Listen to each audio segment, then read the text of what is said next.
D&D is changing. Soon, the new books will be released. And that's why today, we're going to talk about something completely different. Hey everyone, and welcome to Dungeon Bits. And today, yes, we're talking about Mörk Borg. If you're like me, and you've been online at least once, then you've probably been told to play games other than D&D. So, people would ask, what game should I play?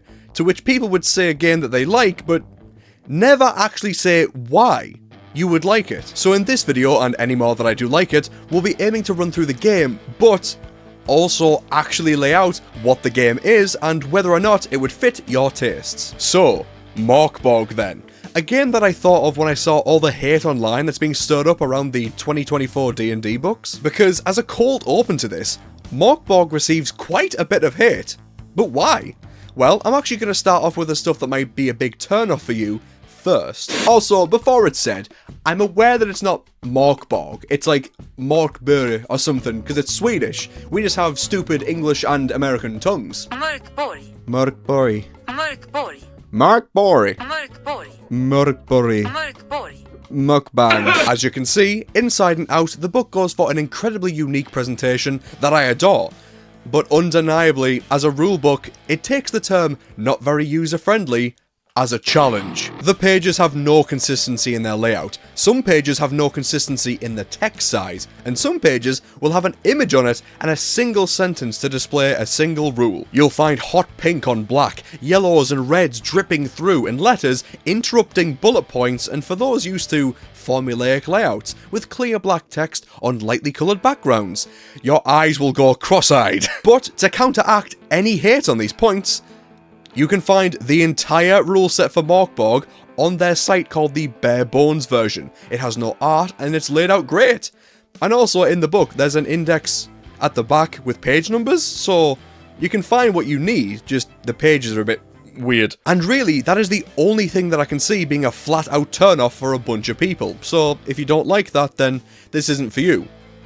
Or just get the free rules that are laid out perfectly clear online. But if you can appreciate people doing something different for once, then Mörk Borg is a grim dark metal fantasy TTRPG with a focus on simplicity yet intensity. As the back of the book reads, Rules Lite, heavy everything else. The world of Mörk Borg is one that is ending, with the apocalypse being an imminent truth to come, and you play as a preb just trying to live out the rest of your dark, unforgiving days. And this lore and the world depicted is pretty cool. There's a lot of rapture and religious downfall of man themes, but the descriptions of the places in the game leave people wanting more. With it being just a slim book, the descriptions have only brief snatches of text about each location.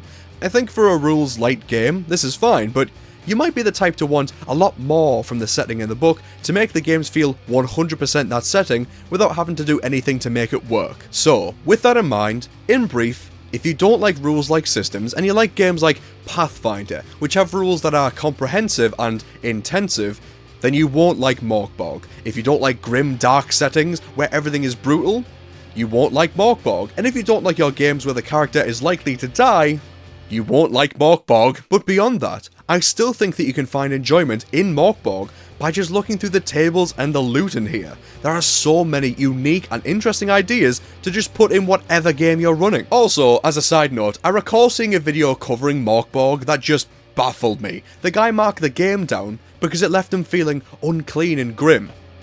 It's a grim fantasy game. I bet you're the kind of person to complain that your coffee was too hot, aren't you? I think people are very used to playing games that are generic and broad. So when a game is actually trying to accomplish a focused vision and they execute on it, they don't like it. Don't pick up a dark fantasy game and say it's too dark, for fuck's sake. Anyway, if Rules Lite brutal games sounds fun to you, then you'd be right when looking at Mörk Borg. Let me just pull up one of my favourite things in the book, and it's on the first page, a loot table. You might rifle through a corpse's pockets and find a hopeless amount of spiders. Like, come on, I can't be the only one that found that really funny. The image of that is just really fun to me. You might hear the words grim dark and envision a depressing grey misery. But Mörk Borg goes so hard into the grimdark premise that it comes around to being really fun. Mörk Borg embodies the term grimdark, like Hotline Miami embodies the term a wild night out. Because while there's plenty in here that is gross and grim, there's so much of it being cranked up to 11 that it's supposed to be almost comedic. It blends the line between grim and funny. It's got a morbid sense of humour, without featuring real-life horrors like slavery, racism, SA, etc. And of course, you can go serious with it, but the design of the game is just so fun that you can really only fail to enjoy playing it if you go into the game with the wrong idea of what it is. And what it is brutal. The worst weapons in this game deal a d4 of damage, while your character may have 7 health. Or maybe only 3. That means you'll probably die a lot, and to help, there is a site called Scumbirther, which lets you just click a button and it makes an entirely new random character for you. If you want to make your own character, however, you can build your character super easy by choosing equipment and calling it a day, or choosing one of the classes. When you think of what classes to play in a fantasy, you might say, oh well, obviously there's Barbarian, Bard, Cleric. Nope. Not in Mörk Borg. Mörk Borg's classes aren't supposed to be these super-powered meat mountains, so you'll have classes like the Fang Deserter and the Wretched Royalty. And what is great is that you can choose what you get from your class, and instead of it being like the usual class abilities like Rage or whatever, each ability is just so unique, and some are really funny. Like, the Wretched Royalty can get a court jester to follow you around that... Actually, I'll just read it to you. Okay, so... Poltroon the Court Jester. While practically useless, personally irritating, and an emotional drain, Poltroon's capering actually makes enemies lose their focus in combat. For the first 2 rounds, you and your allies get a +2 on attack and defense. You just have a terrible jester that gets on your nerves and helps you and your allies in combat. And another is a squire that is just terrible, who holds a super powerful sword. But if the squire dies... the sword disappears. Super simple to make a fun and, of course, grim and horrid character, and it's super easy to play. You get hit points and only 4 stats. Strength, agility, toughness, and presence. No skills, but you roll against your stat if you want to do something, like strength if you want to lift a boulder, or a obese dog. When you roll the dice, you'll roll a d20 and add your stat bonus, usually trying to get a 12 for everything unless the GM decides this action is particularly hard. In combat, you roll to hit and deal damage, but the enemies just hit you. Instead, you have to roll to see how much your armor reduces their attack, and the armor reduces anything from a d2 to a d6. Anytime you crit, you'll be taking extra actions or inflicting another negative effect, and if you fumble, crit fail, you'll have your weapons or armor break, or give the enemies a chance to smack you back. Then we get to the magic of this game, the literal magic, which follows the mold of you being able to perform maybe one kind of spell for your character, instead of like a mix like a wizard can in D&D. Roll good and the spell happens. Roll bad and you'll be made to feel sick, blinded, or some other awful effect.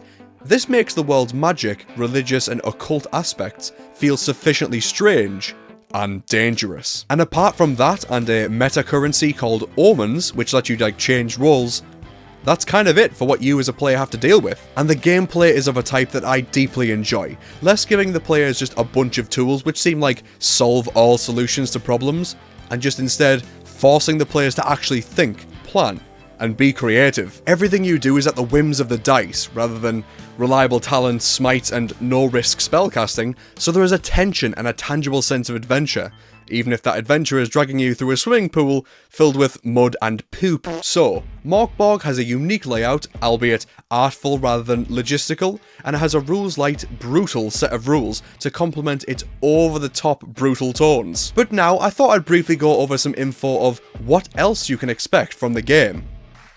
Or games, because Mörk Borg has a bunch of offshoots, such as the official and beautifully titled Cyborg. Oh, it's so good! And there's a bunch of third-party content to enjoy, such as Pirate Borg. The creators just welcome third-party content with their very accommodating license. Also, side note, I nearly had a panic attack doing this, but I thought, hey, if I was to make my own Mörk Borg offshoot, which I'd love to do, what would it be? And every idea I thought up is already a thing. Japanese mythology style? Was gonna call it Shinoborg. Already a thing. Lovecraft? Arguably alongside the likes of Pirate Borg, already a thing. Westerns, deadly, grim, brutal, gunshots, already a thing. What about Nord Borg, Vikings, intrusions from Loki, brutal Viking rituals, stuff like that, already a thing. Kind of, it's like a solo play thing.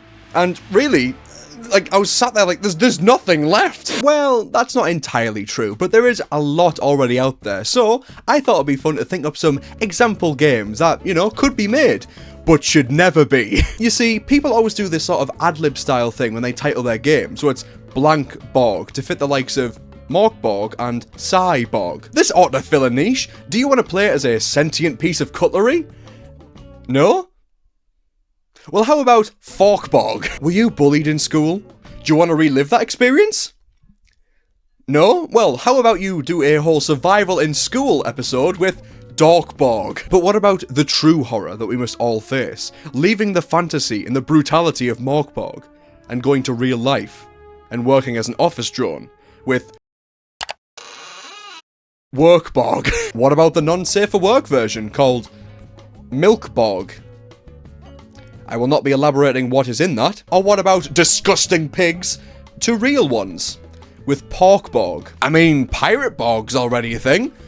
What about Shark Borg? What about the pub crawling ranged combat game with Dartboard? Or how about playing as man's best friend with Bork Borg? You know what, I kind of love that one because you have to bark the name of the game at someone. And to follow up on that one, what about Yif Borg? That's why I'm planting my flag here right now. Dromborg, or Dromborg, I don't know, exploring the grim reflections and realities of all things fairies, leprechauns, Alice in Wonderland, the Brothers Grimm, and of course, the Wizard of Oz. Or what about Gearborg, set in a hellish reimagining of the Industrial Revolution? Or Atlas Borg. Maybe it's like a dark Greek mythology theme, and you're a mortal subject to the cruel god's whims. You know, Zeus doing his thing. And what about Sphinx Borg? That's all like Egyptian and mummies, or just straight up Hellborg, where you play as a person trying to crawl your way out of the abyss like Dante's Inferno, but, you know, the other way. I think Mörk Borg is a perfect example of why Rules Lite games can be so great. Yes, while most prefer to stick to what they're used to, and what they're used to is, of course, the rules layout to D&D, but for those who love the raw, experimental experience of role-playing and using your brain to create stories and overcoming challenges, then you will love this game. I would absolutely recommend this game to anyone. Products like this can really hit you over the back of the head and make you realise that, things don't need to be just copy and pasted menageries of the same types of games and the same fantasies. Yeah, the layout is odd, but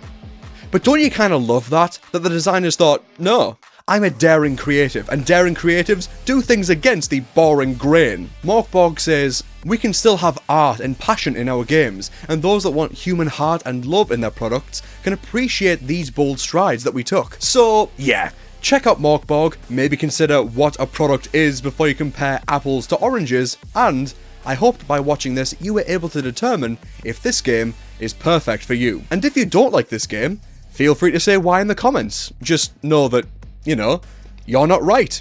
And I'm not right. You can't be right about a subjective topic. I like it, you don't. Both are legit views. Thank you for watching. And if you like this video, click the one on screen to see if you should fudge your dice rolls. You know, if you think this game has been too brutal. I love you all, and I'll see you next Saturday.